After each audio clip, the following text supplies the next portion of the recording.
I want to thank everyone for coming out here to join in this celebration. First of all, in a major acquisition for our museum, the first laser in Canada that was lit up, as Alex will tell us, in January 1961. And tonight I'd like to recount how the laser was created in Canada. The time is January 21st, 1961. Boris and I had just received prepared ruby rods from our optical shop and thought that this would be a good time to test our laser system. So the first rod was duly mounted in this laser head, and that's shown in the first slide. And it consists of a brass can with a spiral flash lamp mounted in it, and along the axis is a ruby rod with one end fully silvered and the other partially silvered to let the light through. So for the first time we were seeing coherent light. To the layman on the street, this demonstration would probably not be impressive, but to scientists it was awesome. Even so, a popular cynical comment at the time was that the laser was a solution looking for a problem.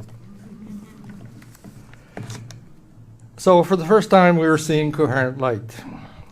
What this means is light of one frequency and a highly collimated beam. In audio terms, this is like the difference between noise and a pure tone.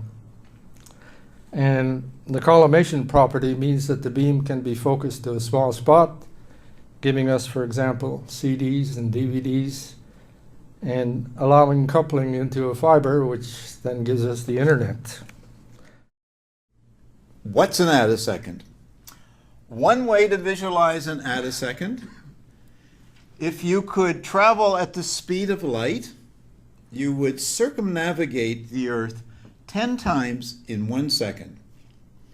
So traveling at the speed of light in 1 attosecond, you could only circumnavigate an atom.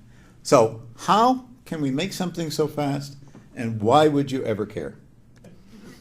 So the attosecond idea is to pull an electron from an atom using laser light to drive it back. So laser light is an oscillating voltage, and it can be very high voltage, just like the one in the lightning. And so you pull the electron, and the electron starts away, and then you drive it right back again to where it started. It's like a boomerang that you throw out, and it comes right back to you, and it hits you on the head. And when the boomerang comes back and it hits you on the head, it makes a flash of light, just like you hear the snap of my hand against my hand. Well, I would say, in summary, the laser is 50 years old. There's the first laser. There's maybe the second laser. It's probably very close to the second laser. You may well know it is or not. It's probably very close.